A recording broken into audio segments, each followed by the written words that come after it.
Hey guys, it's Calverse32 Special again. Welcome back to the channel. Appreciate you stopping by.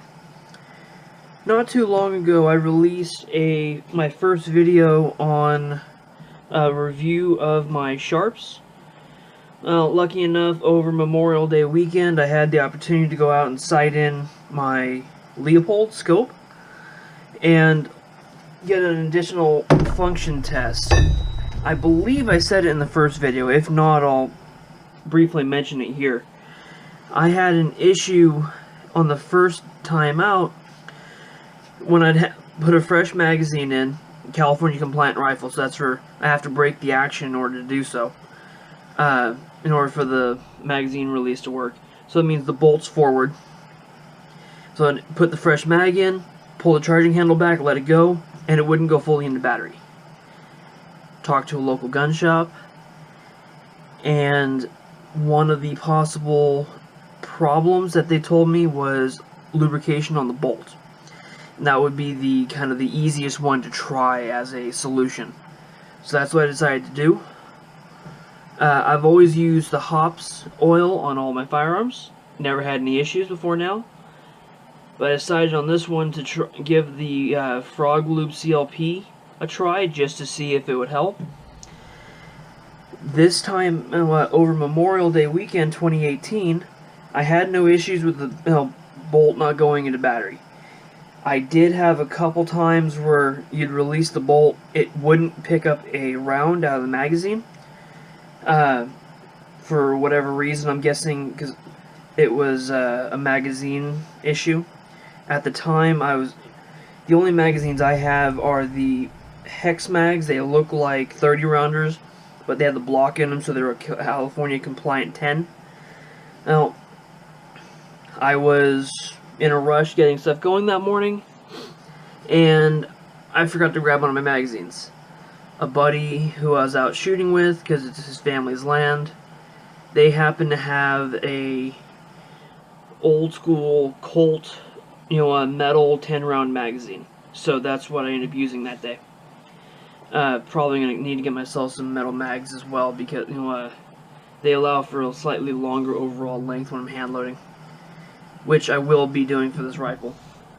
So I'm guessing it was the picking up a round was, I'm guessing it was a magazine issue, because it only did on the first round, and it didn't do it every magazine. But bolt works fine, goes into battery the way it's supposed to. Rifle functions well, shoots well. I was zeroing it at 100 yards. I've only have a 2 to 7 powered scope, so I don't plan on reaching out much farther than 100 yards with this rifle. Zeroed in, got in less than a box of ammo. Then just spent the rest of the ammo playing around a little bit, getting some practice. Funny enough, we were shooting, their land is a operational farm. So they have old disc blades. They're probably about, yay big. I don't know exactly, but they're all wore out, rusted, no good no more. Took a couple of those out, we were shooting at them. We've used them as targets for a long time. Pistols, rifles, black powder, whatever. We make sure to shoot those from a distance because chance of ricochet, and we always shoot at them with soft points. I discovered with 87 grain factory loads, this rifle was punching a hole in disc blades at 100 yards. Was not expecting that. I'm guessing it was a unusually thin blade. Because we've shot other blades with 308s, and I think my buddy shot one with a 7mm mag and not had it go through. So I'm guessing it was just a bad blade. Anyhow, as for reloading, I'm not gonna give any actual data, but from Sharps, who is actually the manufacturer of this barrel and this bolt, and they're the ones that created the 25-45 Sharps round, understandably. They offer limited reload data. So if you want to load your own, you can go get data from them. The round is SAMI spec'd, but there is no reloading manual that I know of that contains that information. It's too new. It's only been around a couple years. Other than that, I don't really have much to report on this rifle. You know, it functions the way it's supposed to. The California compliance stuff, obviously you can see it's kind of annoying. Grip, release, you know, a magazine piece, yada yada yada. But for what I intend on using this for, which would be a varmint, maybe a coyote rifle, I think it'll work just fine. If I can keep it on a, you know, from standing, keep it on a, say, 18-inch disc at 100 yards, I have no reason to suspect that I wouldn't be able to, given even a less than ideal rest, be able to get it on a coyote at that distance.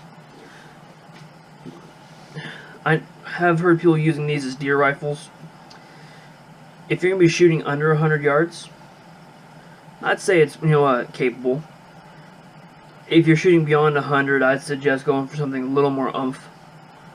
Even a 243 or something, but just not that small if you're going beyond 100 yards. Just limitations of the round, in my opinion. Anyhow, guys, I just wanted to give another quick update since I did mention that this, you know, I believe I mentioned in the first one it had some minor issues. Anyhow, I appreciate you guys stopping by. You know what? I am now starting to mirror my channel over on, you know, UTG Tube as well as Gunstreamer.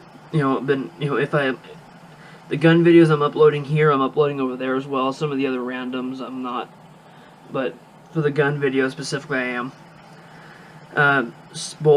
They're still under Calaveras 32 Special.